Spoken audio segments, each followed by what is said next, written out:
दोस्तों, तो I hope आप सब अच्छे होंगे। तो आज मैं बताने वाला हूँ कि आज ट्यूसडे वाले दिन मैंने पूरे दिन में अपने क्या क्या पढ़ा, क्या क्या किया। तो आज की वीडियो में मैं वही बताने वाला हूँ और मेरा सिलेबस कहाँ तक हुआ है वो भी मैं आपको कुछ आइडिया दे देता हूँ। तो गाइस, आज सुबह मैंने अपने कोचिंग का होमवर्क किया जो हमें जो डिटर्मिनेंट है हमारा वो कंप्लीट हो गया था।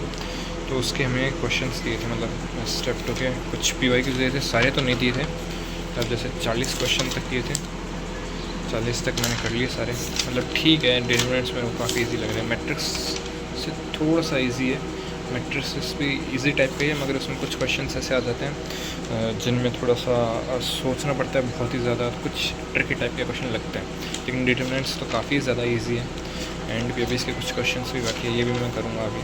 ठीक है, हमारे 88 PYQs दे रखे हैं, जिसमें मैंने 40 कर लिए हैं आज। एंड उसके बाद मैंने क्या किया, जो फिज़िक्स है, फिज़िक्स के अंदर हमारे जो magnetism moving charges and magnetism chapter है, तो उसके मैंने क्वेश्चंस किए हैं। लाइक स्टेप 2 तो मैंने पहले ही कर लिया था। स्टेप 2 में क्या आता है, हमारे जी मीन्स की एक्सरसाइजेज, जी मीन्स के PYQs वगैरह आते हैं। और ये है स्टेप 3। तो जैसे हमारे मॉड्यूल को है ना 3 पार्ट में डिवाइड कर रखा है। पहले थ्योरी है, उसके बाद 3 स्टेप में डिवाइड कर रखा है। स्टेप 1 जिसमें बोर्ड स्कूल लेवल के क्वेश्चन है, जो आपके सब्जेक्टिव टाइप के भी है कुछ, उसमें असर्शन रीजन और ऐसे टाइप के क्वेश्चन है जो बोर्ड के पैटर्न पे बेस्ड है। स्टेप 2 हमारा जो होता है वो जे मेन्स का होता है। उसमें काफ़ी सारे PYQs, जे मेन की एक्सरसाइजेज वो सब दी होती है, topic wise PYQs, topic wise exercises. And साथ में उसके बाद आता है स्टेप 3। स्टेप 3 के अंदर कुछ जे एडवांस के सॉल्व्ड इलिस्ट्रेशंस मिलती हैं हमें बहुत सारी। एंड बहुत सारी सॉल्व्ड इलिस्ट्रेशन मिलने के बाद हमारे पास असाइनमेंट होते हैं, जैसे हमारे अलग अलग सेक्शन बने हुए हैं। तो जो सेक्शन है कि हमें 10 प्रॉब्लम्स दी थी आज जे एडवांस की, ये तो काफ़ी ज़्यादा ईजी लगी मेरे को। तो ये ईज़िली हो गई थी, मेरे से बन रहे थे क्वेश्चन। तो मैग्नेटिज्म वाले के भी बन रहे थे, तो अभी ये काफ़ी ठीक ही चैप्टर है, ईजी है। बस मेरे को EMI चैप्टर के अंदर जो रेल वाले क्वेश्चन है उनमें थोड़ी सी दिक्कत आती है, और थोड़े फार्मूले वगैरह मेरे को ढंग से याद नहीं है। वो याद हो जाएंगे तो अच्छे खासे प्रिपेयर हो जाएंगे चैप्टर्स भी। अब मैं बात करता हूँ और केमिस्ट्री में क्या किया मैंने। तो अभी मेरा 15 जुलाई को मेरा है ये जे मेन्स का टेस्ट। उसके अंदर आ रहा है ये aldehyde ketones and carboxylic acid. ये चैप्टर बहुत ही बड़ा है और मेरा पढ़ा हुआ नहीं है ढंग से, तो मैं अभी इसी को पढ़ रहा था। तो मैंने क्या किया आज कि जो एल्डिहाइड कीटोन की जो मेथड ऑफ प्रिपरेशन है ना, उनको मॉड्यूल से पढ़ा। हमारे मॉड्यूल की जो थ्योरी है मैं दिखा देता हूँ एक बार आपको। ये हमारा मॉड्यूल है, टारगेट 2 है।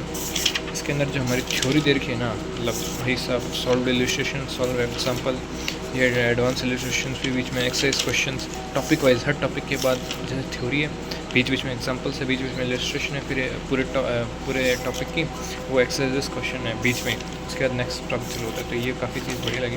तो इसके अंदर जो रिएक्शंस है, मैकेनिज़म्स है, हर चीज़ एकदम डिटेल में देखी, मेरे को तो काफ़ी बढ़िया लगा। लाइक क्वेश्चंस बन जाते हैं इसे पढ़ने के बाद। जैसे मैंने अल्कोहल, फिनॉल और हेलो एल्केन्स में किया था, तो वैसे ही एल्डिहाइड कीटोन्स का मैंने ऐसे पढ़ा पहले। तो उसके बाद मैंने थोड़े से नोट्स बना लिए, क्योंकि बार बार मॉड्यूल्स पढ़ने में मेरे को ऐसा बोरिंग सा लगता है। तो मैंने खुद के नोट्स बना लिए, क्योंकि जो हमारे सर ने कोचिंग में नोट्स बनाए थे ऑर्गेनिक के, वो तो चैप्टर भगाया दिया था थोड़ा सा, क्योंकि हमारा सिलेबस थोड़ा सा ऑर्गेनिक में पीछे चल रहा था टेस्ट के हिसाब से, ETS के हिसाब से। मगर अब तो ठीक है, अब धीरे चल रहे हैं वापस से।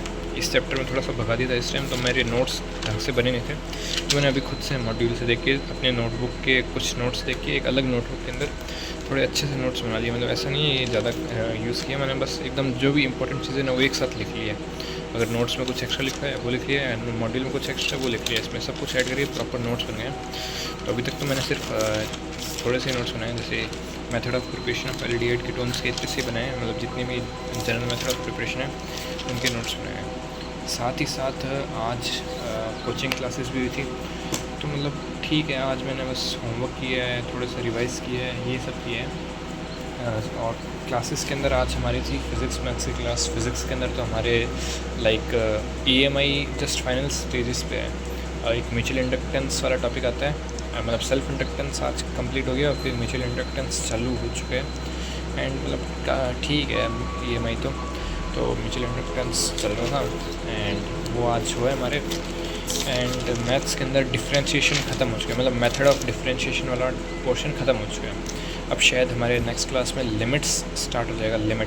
तो हमें क्या 11th में करवाया नहीं था। सर ने कहा था कि limits, continuity, differentiability, method of differentiation, ये सब तुम्हें 12th में करवा देंगे, क्योंकि ये एक साथ आते हैं कैलकुलस के अंदर। इसके बाद पूरा कैलकुलस ही चलने वाला है, तो सर ने कहा एक साथ करवा देंगे। तो ठीक है, फिर अभी तो बढ़िया चल रहा है। डिफरेंशिएशन अच्छा खासा हो गया है, मतलब अच्छा खासा या कंप्लीट ही हो गया। आज काफ़ी दिन से चल रहा था, बहुत सारे क्वेश्चंस भी प्रैक्टिस कर लिए। जैसे मॉड्यूल वगैरह में हमारे वैसे नहीं दे रखे, उसमें कंटिन्यूटी, लिमिट्स वगैरह के सारे मिक्स दे रखे हैं। मेथड ऑफ डिफरेंशिएशन के अलग से इतने ज़्यादा क्वेश्चन मिलेंगे नहीं, तो मैं बाहर से एक सोर्स है वहाँ से किए हैं थोड़े बहुत क्वेश्चन। आज खुद से प्रैक्टिस किए हैं जेई मेंस एडवांस लेवल के।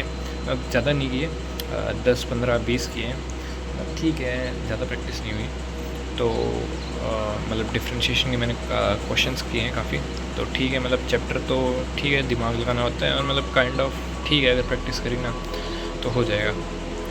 And that's it for today. I hope you are doing well in your JEE preparation. If you need to ask something, comments are open for you. And thank you so much for watching. Bye.